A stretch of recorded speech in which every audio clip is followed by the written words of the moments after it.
প্রত্যেকটা ইবাদতের আলাদা আলাদা কিছু ভাগ আছে। যেমন আপনার ইমানের একটা নেচার একরকম, সলাতের একরকম, সাওমের একরকম, জাকাতের একরকম, হাজের একরকম।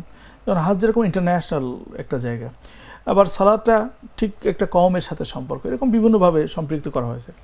সাওমটাকে দেখেন, প্রত্যেকটা সাওমের বিধানগুলোকে এমনভাবে এটাকে প্রেসক্রাইব করা হয়েছে যে এইটা ব্যক্তি, তার পরিবার, তার প্রতিবেশী, তার সমাজ কেন্দ্রিক এটা। ফলে রমজানের মধ্য দিয়ে আমাদের ব্যক্তির থেকে শুরু করে আমাদের পারিবারিক এবং সব জায়গাগুলোতে আমাদের একত্রিত হওয়ার সুযোগ আছে। বিশেষ করে আমরা কোরআনের একটা আয়াত সূরা তাহরিমের 6 নম্বর আয়াতে যদি আমরা তাকাই, আল্লাহ সুবহানাহু ওয়া তাআলা এখানে এভাবে বলছেন, বিসমিল্লাহির রহমানির রহিম, ওয়াকু আনফুসাকুম ওয়া আহলিকুমুন নার। তোমরা নিজেদেরকে সেভ করো এবং তোমাদের পরিবারদেরকে সেভ করো। কোথা থেকে? জাহান্নাম থেকে। এখানে একটা বিষয় খুবই গুরুত্বপূর্ণ, শুধু ইন্ডিভিজুয়ালি আপনি আমি ব্যক্তি ভালো থাকবো, ব্যক্তি জান্নাতে চলে যাব, এটা কিন্তু হবে না। বরং আমাকে জবাবদিহি করতে হবে আমার পরিবার, আমার সমাজ, আমার রাষ্ট্র, আমার দেশ, আমার জাতি, বিশ্ব, একটা পর্যায়ে যে মানে যার যেরকম দায়িত্ব, আলা কুল্লুকুম রাইন ওয়া কুল্লুকুম মাসউলুন আন রায়াতিহি, সেই ক্ষেত্রে থেকে। তো এই জায়গা থেকে আমরা যে সমাজে বসবাস করি সেই সমাজের আমাদের নিজস্ব একটা পরিবার আছে। এখানে আমাদের একটা মিসকনসেপশন হলো পরিবার বলতে আমরা শুধু বাচ্চা কাচ্চা, আমাদের স্ত্রী, স্বামী, এদেরকে বুঝাই। ব্যাপারটা কিন্তু তা না। পরিবার যে বিয়ে করে না তার কি বাচ্চা পরিবারকে? আসলে পরিবার হলো যে আমাদের বাবা মা, আমাদের ভাই বোন, আমাদের বাচ্চা কাচ্চা, এরাই মিলে একটা পরিবার। যারা আমরা একসাথে থাকি বা দূরে থাকি, এরা পরিবার।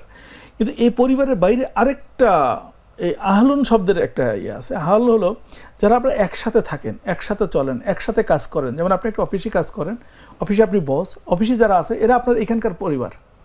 সো শুধু পরিবার যে ওই মানে আমাদের যে গতানুগতিক যে পারিবারিক কনসেপ্ট, ইসলাম কিন্তু এইটা থেকে বাইরে এই জায়গাটা নিয়ে আসে। এটা নিয়ে আসার একটা কারণ হলো যে আপনার একটা দায়বদ্ধতা তৈরি করা। আপনি যেখানে আছেন সেখান থেকে একটা দায়বদ্ধতা তৈরি হবে। রমজানে আমাদের এই জিনিসগুলোকে দেখেন কত সুন্দর করে দিয়েছেন, যে আপনি তো রোজা থাকবেন, কিন্তু আপনার পরিবারে আপনার স্ত্রী থাকলো না, আপনার বাচ্চারা থাকলো না, তাহলে আপনি দুটোভাবে আপনার বেনিফিট থেকে বঞ্চিত হবেন। এক, সেটা হলো আপনি একা থাকতেছেন, তাদের প্রতি যে আপনার দায়বদ্ধতা ছিল, আপনি আপনার ভালোটা বুঝছেন কিন্তু আপনি তাদের ভালোটা দিচ্ছেন না। তো আপনি যদি বুঝেন যে এটার মধ্যে কল্যাণ আছে, তাহলে অন্যদের কল্যাণের ব্যাপারে আপনার প্রচেষ্টা করা উচিত ছিল। আপনি যেহেতু করতেছেন না, তার মানে তাদের কল্যাণ আপনি চান না, তার মানে তারা আপনার ভালোবাসার পাত্র না। এটা হলো আমরা একদম খুব জাগতিক চিন্তা যদি আমরা করি। ইসলাম এটা যেটা বলছে যে দেখেন, এখানে আরেকটা দিক হলো, যদি আপনি একা একা পালন করতে চান তাহলে আপনি সব কাজ সঠিকভাবে করতে পারবেন না। কারণ এটা আমাদের অনেক ধরনের দুর্বলতা আছে, অনেক পরিস্থিতির সম্মুখীন হতে হয়। যখন আপনি পারিবারিক কেন্দ্রিক করবেন তখন এটাকে সহজ হবে, আপনার জন্য সহজ হবে, তাদের জন্য সহজ হবে, একে অপরের সহযোগিতা থাকবে। যে ব্যাপারটা বলছে তাআউনু আলাল বিররি ওয়াত তাকওয়া ওয়া লা তাআউনু আলাল ইসমি ওয়াল উদওয়ান, এখানে দেখেন যে একে অপরের সহযোগিতা করা। এখন এই রমজান মাসের আমরা যদি যে রমজান কেন্দ্রিক যে অ্যাক্টিভিটিসগুলো আমরা দেখি, যেমন আমরা যখন সাহারি করব, সব মানুষ কিন্তু একই সময় সাহারি করতে, এই যে একই সময়ে সবার মধ্যে এক ধরনের জাগ্রত হওয়ার প্রবণতা, সবাই একই মানে আমরা এমনিতেই তো তাওহীদ বেসড এক কেন্দ্রিক আমাদের সমস্ত অ্যাক্টিভিটিসগুলো করি, কিন্তু দেখেন সলাতের ক্ষেত্রে একটা নির্দিষ্ট সময়ের ভেরিয়েশন করে দেওয়া আছে। আপনি এখানে পড়লেন, এখানে একটা সময়, একটা নির্দিষ্ট সময় যখন সময় পড়তে পারেন, জামাত আপনি আগে পরে করতে পারেন। কিন্তু সাহারির ক্ষেত্রে কিন্তু আপনি এটা করতে পারবেন না যে আপনার সাহারির ফজরের পরে কেউ করলো, দুপুরে করলো, 12 ঘন্টা বা 13 ঘন্টা করলাম, এটা করতে পারবেন না। এই যে আপনার ভিতরে যে একটা সামষ্টিক সবাই মিলে করার প্রবণতা, এবং বাসার ভিতরে যখন আপনি গভীর রাতে উঠতেছেন তখন কিন্তু আপনি চাইলেও বাচ্চাদেরকে ঘুমানো, ছোটো ছোটো বাচ্চা আমরা যখন ছিলাম, আমরা এখন বাবা হয়েছি, আমরাও দেখতে পাচ্ছি, আমরা অনেক সময় চাই যে বাচ্চারা না উঠুক, কিন্তু উঠে যায়, বা আমরাও চেষ্টা করি তারা উঠুক, এক ধরনের পরিবেশ তৈরি হয়। এই যে পারিবারিকভাবে এক মানে অ্যাক্টিভিটিসগুলোই আপনাকে একসাথে, যেমন আমরা ইফতারের সময় কি করি, আমরা যখন ইফতার নিয়ে বসি তখন পরিবারের সবাইকে আমরা সামিল করার চেষ্টা করি। একটা দিক এখানে আছে যে আমাদের অনেক সময় চাপ পড়ে যায় আমাদের অতিরিক্ত ইফতার করার কারণে, আমাদের বাসার যারা গৃহকর্ত্রী যারা আছে, ওয়াইফ, মা, বোন, এদের উপরে একটা বিশেষ চাপ পড়ে। এইটা কিন্তু আসলে ঠিক না, সেটা নিয়ে আমরা কথা বলবো।